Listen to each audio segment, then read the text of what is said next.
नमस्ते। हम सब सगुना बाग की ये टीम है और हम आपको धान की खेती के बारे में एक नया तंत्र बताने आए हैं। इस तंत्र का नाम है SRT। धान का ये जो नया तकनीक हम आज आपको बताने जा रहे हैं उसमें कुछ बदलाव है। हर एक व्यक्ति जो प्रगति चाहता है उस प्रत्येक को प्रगति के लिए परिवर्तन का प्रयास करना जरूरी है और परिवर्तन के लिए कुछ प्रयोग करना जरूरी है। दोस्तों, प्रयोग करने के लिए बड़ी प्रयोगशाला और उसमें केवल साइंटिस्ट ही नई खोज कर सकता है, ऐसा नहीं है। हर एक किसान अपने अपने खेत में कुछ नया प्रयोग करते ही रहना चाहिए। आप भी अपने अपने खेत पर वैज्ञानिक की तरह होते ही हो। देखिए, सगुना बाग की सभी खेती कितनी सुंदर हो गई है। ये अच्छेपन का बदलाव कैसे आ गया, उसका तंत्र क्या है, ये मैं अभी आपको बताता हूँ। ये SRT का मतलब सगुना राइस तकनीक। इस SRT तंत्र में धान की खेती करते समय हम सब काश्तकार जमीन को जोतते हैं, बहुत सारा पानी लगाकर गारा या कीचड़ बनाते हैं और फिर रोपाई करते हैं। धान की खेती के लिए अभी ये तीनों काम करना बंद करना है। देखिए उसका क्या तरीका है। इस खेत में ये जो चौड़ी और चपटी मेड़ बनाए हैं ये 4 साल पहले बनाए हैं। इस खेत में इन 4 सालों में हम 12 फसल ले चुके हैं। मतलब एक साल में इसी खेत में एक के पीछे एक ऐसे 3 फसल लेते हैं। इस तरह से ये 13वां फसल है। इस खेत का बिना जोते चौथा साल शुरू हो गया कि ये जमीन हम जोते नहीं और ना कि हम इसमें गारा बनाया। क्या इसमें किसान का खर्चा बच गया और तकलीफ भी बच गई और समय भी बच गया कि नहीं? मतलब जो खर्चा बचा, समय बचा, तकलीफ बची, क्या इसमें हमारे लिए कुछ मिला या नहीं? इस तरह से SRT तकनीक में ये जो मेड़ बनाए हैं यह काम हम एक ही बार किए हैं। बहुत किसान आजकल बोलते हैं खेती करने में फ़ायदा नहीं, ये धान की खेती में आमदनी कम और खर्चे का बोझ ज़्यादा, उसमें फ़ायदा नहीं होता।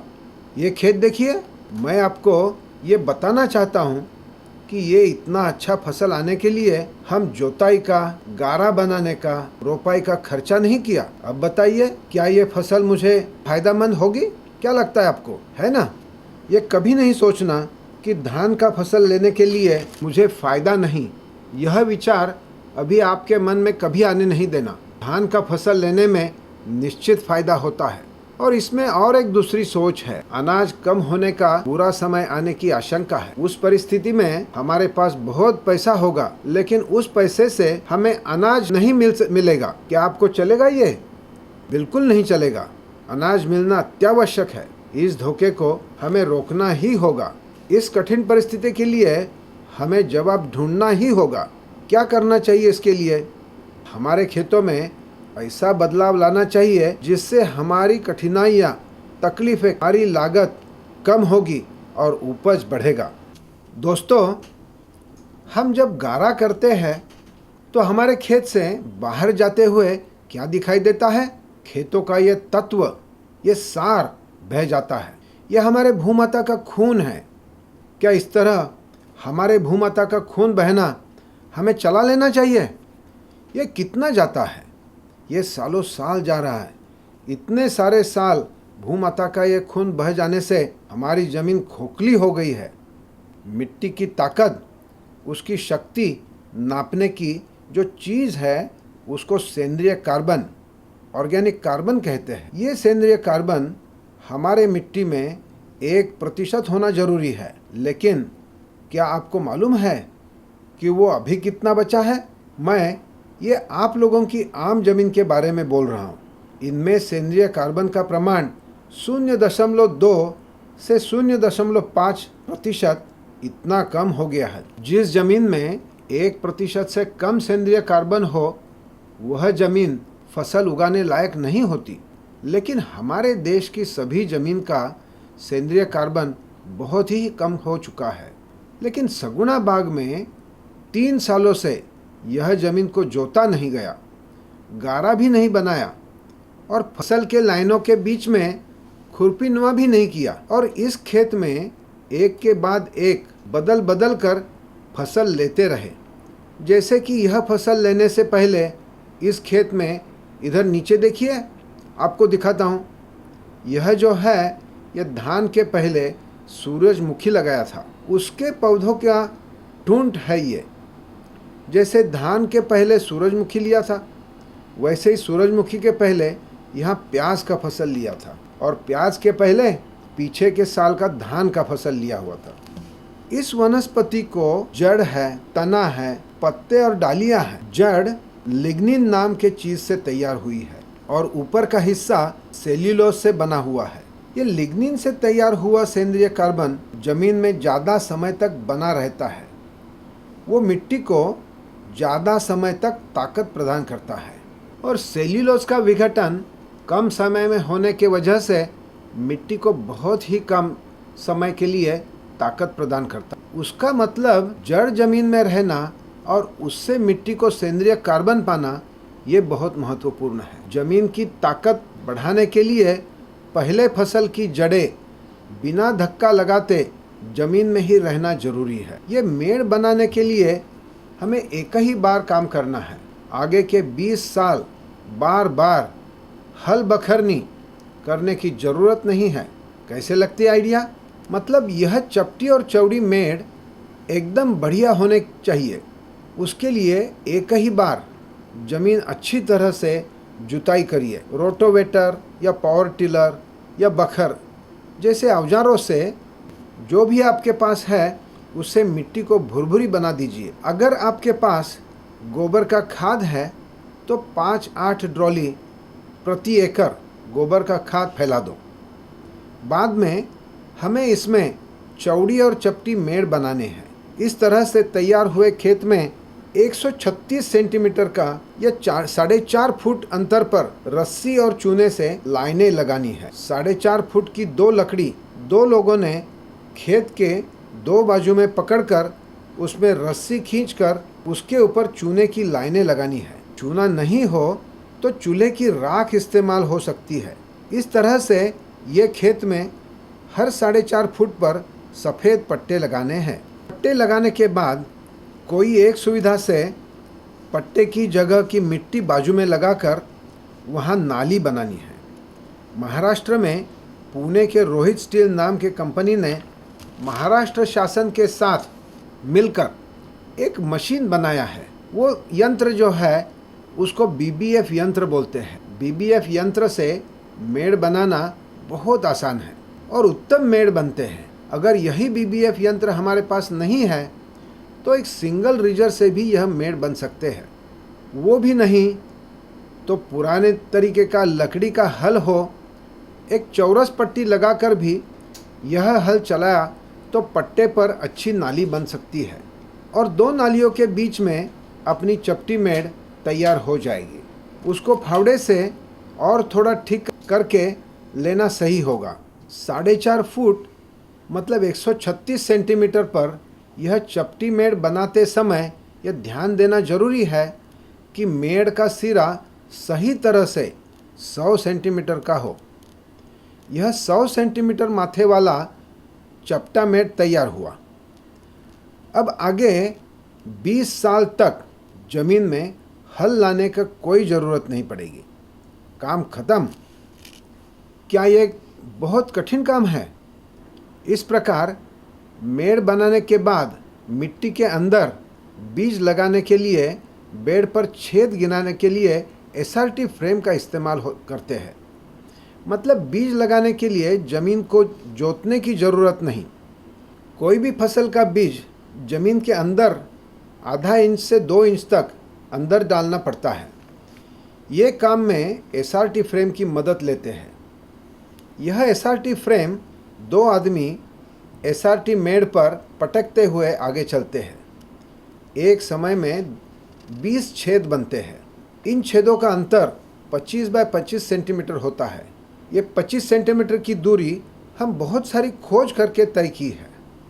इस प्रकार चपटे मेड़ पर SRT फ्रेम के जरिए छेद बनाएं और धान लगाना है तो 3-4 बीज डालते हैं। बीज डालने के बाद बाजू की मिट्टी ऊपर डालकर दबा लीजिए। ऊपर से मिट्टी खींचना और दबाना एक ही समय होना चाहिए।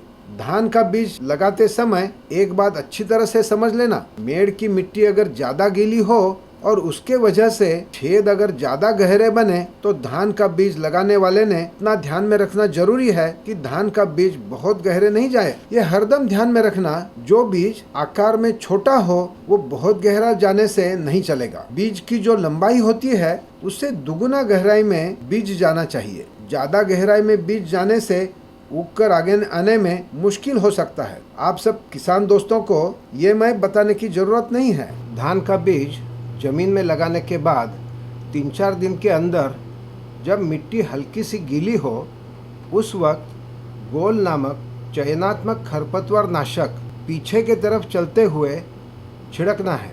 इसका प्रमाण 1 मिली गोल 1 लीटर पानी में घोल दीजिए। अब ये फसल 20-25 दिन की है। अगर खरपतवार कम हो तो हाथ से ही निपट लेना और बहुत ज़्यादा है तो क्लिंचर या अल्मैक्स दवा की छिड़काई कर लेना। जिन जगह पर धान के पौधे नहीं हो वो बाजू वाले पौधों में से 1-2 पौधे निकालकर खाली जगह में लगा दीजिए।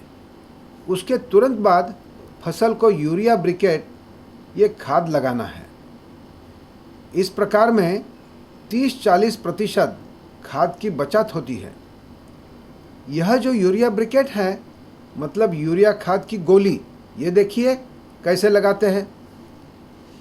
यूरिया ब्रिकेट की एक गोली धान के 4 पौधों के बीच में मिट्टी में दबाई जाती है। इस तरह से 1 एकड़ में 50 से 60 किलो यूरिया ब्रिकेट की लागत आती है। अगर यूरिया ब्रिकेट उपलब्ध नहीं है तो सुफला जैसे मिक्स खाद जिसमें नत्र, पलाश, स्फुरत ये तीनों चीज़ें हैं, ये खाद लगा जा सकता है। उसकी छोटी छोटी टिकियाँ 3 उंगली में बैठेगी या आधा चम्मच खाद की ये टिकिया 4 पौधों के बीच में हाथ में उंगली से दबाना है। लेकिन ये आप पक्का ध्यान में रखना कि अब से फसल को खाद देने के लिए वो खेत में छिड़काव बंद करना चाहिए, क्योंकि फेंका गया खाद बह जाता है। बहकर आया हुआ खाद नदी नाली में पानी प्रदूषित कर देता है। लेकिन दोस्तों, खाद अभी सस्ता हुआ है क्या? ये तो बहुत महंगा हो गया। ये महंगा खाद हम अगर खेत में फेंक दिया और वो बह गया या हवा में चला गया तो उसका पूरा उपयोग हमें होता नहीं। इसलिए खाद को जमीन में दबाना जरूरी है। SRT फ्रेम के 25 बाय 25 ये जो अंतर है विशेषतः धान के लिए इस्तेमाल होते हैं। धान के बाद रबी फसल में हम सेम लगाते हैं। जब 25 बाय 25 पर धान लगाते हैं तो उसकी 5 लाइनें आती है। सेम का पौधा बड़ा होने के वजह से उसमें हम 3 ही लाइनें लगाते हैं, 2 लाइनें की गैप दे देते हैं। रबी के फसलों में गेहूँ, रौसा, चना, मकई ऐसे फसल 25 बाय 25 सेंटीमीटर अंतर से लगाए जा सकते हैं। धान के बाद ठंड के मौसम में इन्हीं मेड़ पर प्याज का फसल बहुत अच्छा आता है। अर्थात हम जब प्याज लगाते हैं उस वक्त इस्तेमाल होने वाला SRT फ्रेम के अंतर नज़दीक होते हैं। ये देखिए, हम आपको प्याज लगाने के लिए इस्तेमाल होने वाली SRT फ्रेम दिखा रहे हैं। उसमें होल बनाने के लिए ना कि आधा इंच वाला पाइप है, उसमें उंगली जैसा रॉड लगाया हुआ है और वो 8 बाय 10 सेंटीमीटर पर लगाया है। उससे छेद करने के बाद उसमें एक एक प्याज का पौध लगा देते हैं। प्याज का पौध लगाने के पहले बेड़ पानी से अच्छी तरह से भिगो देते हैं। बारिश या खरीफ सीज़न के फसल के कटाई के बाद उसी मेड़ पर हम बिना जोते अलग अलग फसल ले सकते हैं। उसी मेड़ पर मूंग, मूंगफली, रौसा, सूरजमुखी और सब्जियां जैसी भिंडी, ककड़ी और कलिंगड़ जैसे फल ले सकते हैं। इस प्रकार हम एक के पीछे एक ऐसे 3 फसल ले सकते हैं। मतलब खरीफ का एक, उसके तुरंत बाद रबी का और तीसरा धूप के सीज़न का। ये अब अच्छी तरह से समझ लीजिएगा। एक बात पक्की है कि हर फसल की जड़ जमीन में ही रहना जरूरी है। जब धान की फसल की कटाई करते हैं, उसके बाद जमीन में जो डंठल बचता है, 3-4 दिन के बाद उसमें से फिर हरी पत्ती दिखाई देना शुरू होता है। इस तरह से तीसरे चौथे दिन उस पर ग्लाइफोसेट ये दवा छिड़कानी है। ग्लाइफोसेट से पूरी हरी वनस्पतियाँ जगह पर ही मर जाती है। उसके लिए 15 लीटर पानी अधिक 100 मिली ग्लाइफोसेट अधिक 50 ग्राम यूरिया ये मिलाकर पूरे खेत में इस बांध से उस बांध तक अच्छी तरह से छिड़कानी चाहिए। उससे धान के डंठल जगह पर ही मर जाते हैं और उनमें पानी होने के वजह से जगह पर ही सड़ते हैं। जैसे सड़ने की प्रक्रिया शुरू होती है तो वहाँ पर केचुए दिखाई देना शुरू होता है। धान की खेत में केचुए दिखाई देना ये विश्व में पहली बार एसआरटी पद्धति में दिखाई दिया। हमारे खेत में केचुए होना चाहिए कि नहीं चाहिए? अच्छा है कि नहीं? बढ़िया।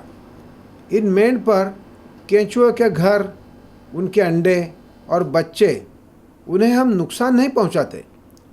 हल नहीं चलाने से उनके घर नहीं टूटते। महत्वपूर्ण ये भी है कि पहले फसल की जड़ मिट्टी में रहने से और वो उधर ही सड़ने से केंचुए को बहुत सारा खाद्य मिलता है और केंचुओं की संख्या बहुत बढ़ती है। खरीफ मतलब बारिश के मौसम में धान लगाते समय हमें 2 महत्वपूर्ण शत्रुओं के तरफ ध्यान देना जरूरी है। एसआरटी पद्धति में केकड़ा बहुत नुकसान कर सकता है। जैसे ही बारिश शुरू होता है, केकड़ा जमीन के नीचे से बाहर आ जाता है और धान के छोटे छोटे पौधे खा जाता है। अगर केकड़े का प्रमाण बहुत ज़्यादा हो